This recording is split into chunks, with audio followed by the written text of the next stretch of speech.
اچھا نماز پڑھنے میں کتنی دولت خرچ ہو رہی ہے، روزہ رکھنے میں کتنا پیسہ خرچ ہو رہا ہے، جبکہ جہنم خریدنے میں تو بہت پیسہ خرچ ہو رہا ہے۔ ایک لاٹری اگر آپ نے خریدی 100 روپے کی تو 100 گئے، ضروری تھوڑی کہ لگ جائے۔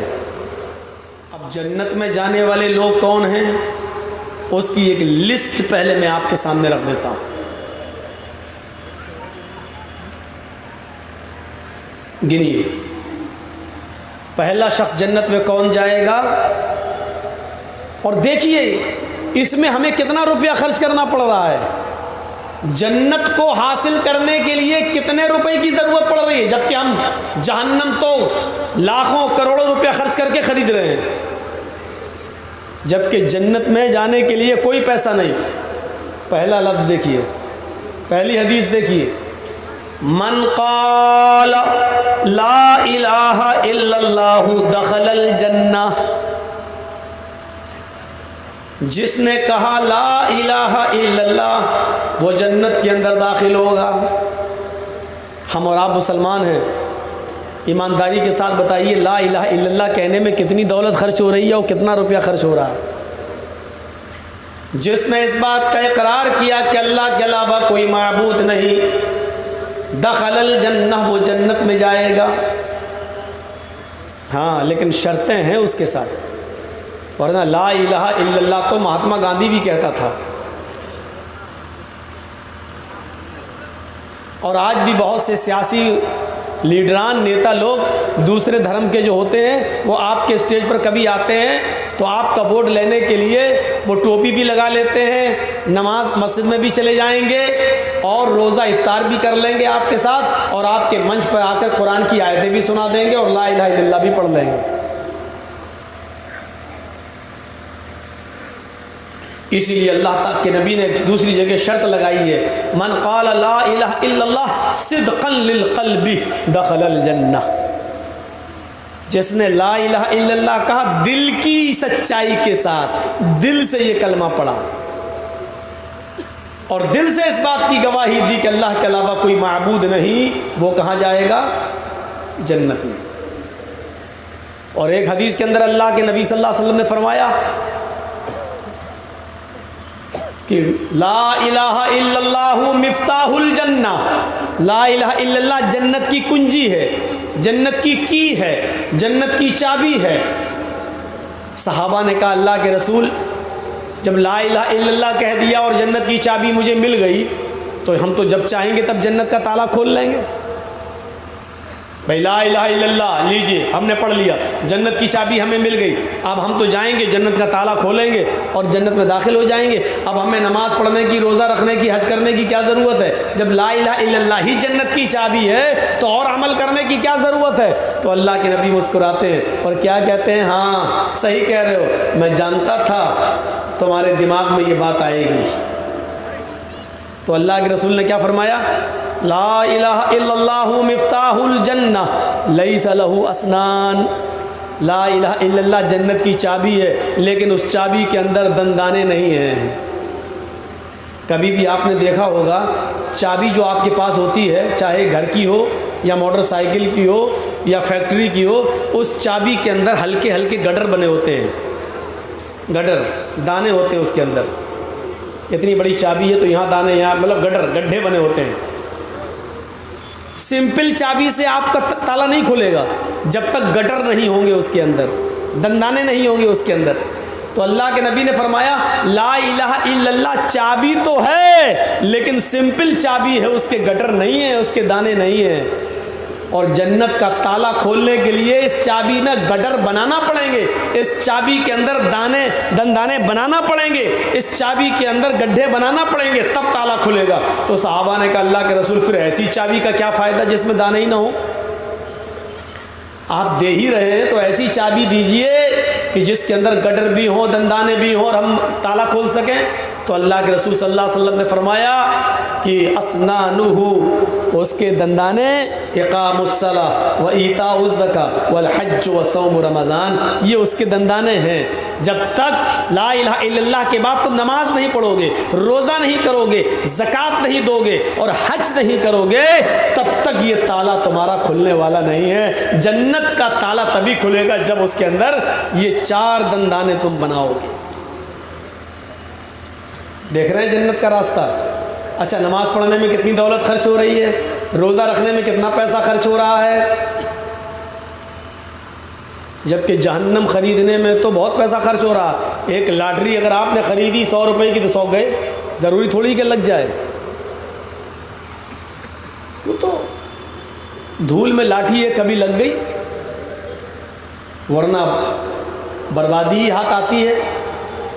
اور ایک آدمی کی قسمت جاگتی ہے، ہزاروں آدمیوں کی قسمت پھوٹتی ہے۔ تو اسلام کے اندر ہر وہ کام حرام ہے جو تمہیں فائدہ پہنچا رہا اور تمہارے بھائیوں کو نقصان پہنچا رہا ہو۔ یہ سمپل اصول یاد رکھنا۔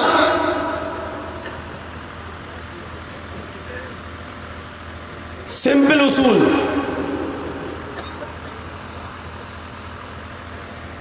تو دندانے بنائیے اس چابی کے اندر۔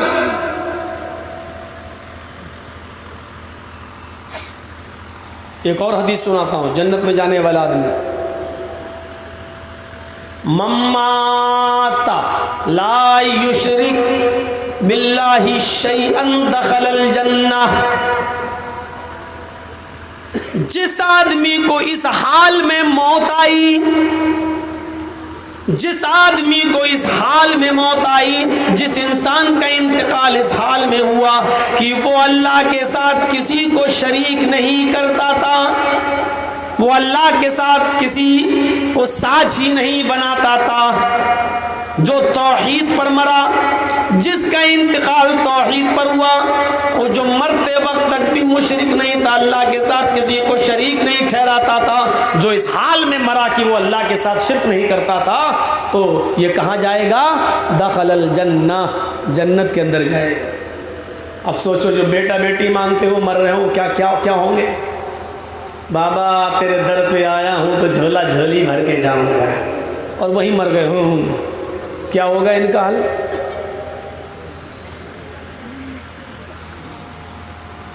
جو اس حال میں مرا کہ وہ اللہ کے ساتھ کسی کو شریک نہیں کرتا تھا، اور اس کی موت اس حال میں ہوئی، تو اللہ کے رسول کیا فرماتے ہیں کہ وہ کہاں جا رہا ہے؟ جنت کے اندر داخل ہوگا۔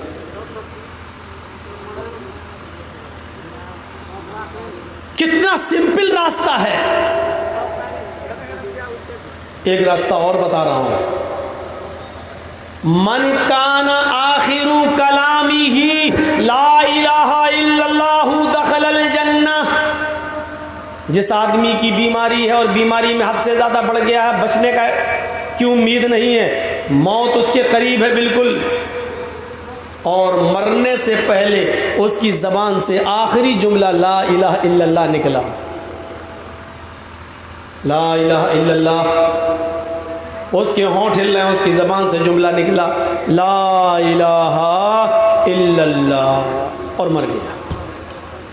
آخری جملہ جس کی زبان سے لا الہ الا اللہ نکلا، اور اس کے بعد پھر کچھ نہیں بولا اور انتقال ہو گیا، تو یہ آدمی کہاں جائے گا؟ جنت کے اندر، کیونکہ اس کا انتقال توحید پر ہو رہا ہے۔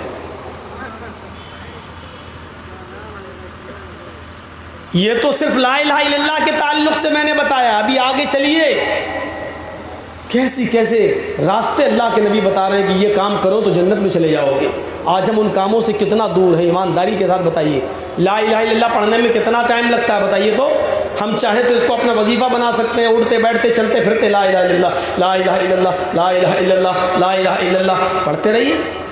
اللہ کے نبی تو فرماتے ہیں کہ لا الہ الا اللہ کا وزن اتنا زیادہ ہوگا قیامت کے دن کہ اللہ تعالیٰ لا الہ الا اللہ کو ایک ترازو کے پلڑے پہ رکھے گا، اور پوری دنیا کو ترازو کے دوسرے پلڑے پہ رکھے گا، اور ترازو اٹھا دی جائے گی تو پوری دنیا کا پلڑا اٹھ جائے گا اور لا الہ الا اللہ کا پلڑا جھک جائے گا۔ اتنا وزن ہے جس کا، آج ہم اس سے دور ہیں۔ آئیے ایک حدیث سناتا ہوں، بخاری شریف کی ہے۔ اللہ کے نبی صلی اللہ علیہ وسلم اپنے چند صحابہ کے درمیان بیٹھے ہوئے ہیں اور آپ نے ان کے سامنے ایک بات کہہ دی اور اندر چلے گئے۔ کیا کہا؟ آئے میرے ساتھیوں، قیامت تک جتنے بھی لوگ پیدا ہوں گے، اللہ رب العالمین ان مسلمانوں کے اندر قیامت کے دن ان لوگوں میں سے 70,000 لوگ ایسے ہوں گے، 70,000 گنتی یاد رکھنا۔ دیکھیے اس وقت رات کا 1:40 ہو رہا ہے، ایسا نہ ہو کہ میں بولوں کہ بیاض حرام ہے، میں بولوں بیاض حرام ہے اور آپ سمجھیں کہ مولانا نے کہہ دیا پیاز حرام ہے۔ یہ نیند کا وقت ہے، اس لیے میں جو بول رہا ہوں صحیح سے سنیے گا۔ اللہ کے نبی فرماتے ہیں قیامت کے دن اللہ تعالیٰ میری امت محمدیہ کے اندر سے 70,000 لوگوں کو بغیر حساب و کتاب کے جنت میں داخل کرے گا۔ ان سے کوئی حساب کتاب نہیں ہوگا۔ کتنے لوگ؟ 70,000۔ یہ کہہ کر اللہ کے نبی اپنے حجرے میں چلے گئے، حجرے عائشہ میں۔ اب صحابہ کرام کے درمیان بڑی چیمیں گوئیاں ہونے لگیں، آپس میں لوگ کہنے لگے پتہ نہیں کون ہوگا 70,000 میں ہم ہوں گے کہ نہیں ہوں گے، ہم جنت میں جائیں گے یا نہیں جائیں گے، قیامت تک تو پتہ نہیں کتنے لاکھ کروڑ لوگ پیدا ہو جائیں گے، ان میں ہمارا شمار ہوگا کہ نہیں ہوگا، اور وہ کون لوگ ہوں گے؟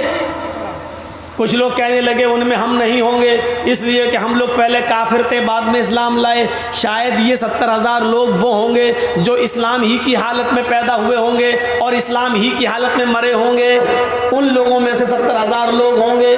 ابھی یہ آپس میں بحث اور مباحثہ کر رہے تھے، چہمیں گوئیاں کر رہے تھے، اتنے میں اللہ کے رسول باہر نکلے، حجرے سے مسجد کے اندر آئے اور آپ نے فرمایا شاید آپ لوگ کنفیوز ہو گئے ہو، شک میں پڑ گئے ہو کہ 70,000 لوگ کون ہوں گے جو جنت کے اندر بغیر حساب و کتاب کے جائیں گے۔ صحابہ نے کہا ہاں اللہ کے رسول ہمیں ذرا بتائیے، تو اشارہ تو کیجئے، اگر ہم نہیں ہیں تو ویسا بننے کی کوشش کریں گے۔ تو اللہ کے نبی نے فرمایا یہ 70,000 لوگ جو جنت کے اندر جائیں گے، سنو نوجوانوں، کیا یہ 4 چیزیں ہمارے اندر پائی جا رہی ہیں؟ اللہ کے نبی فرماتے ہیں کہ 70,000 لوگ جو جنت میں جائیں گے وہ میری امت کے کون ہوں گے؟ پہلا، لا یتطیرون،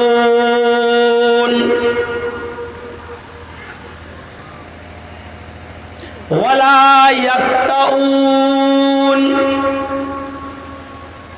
ولا یسترقون، وعلی ربہم یتوکلون۔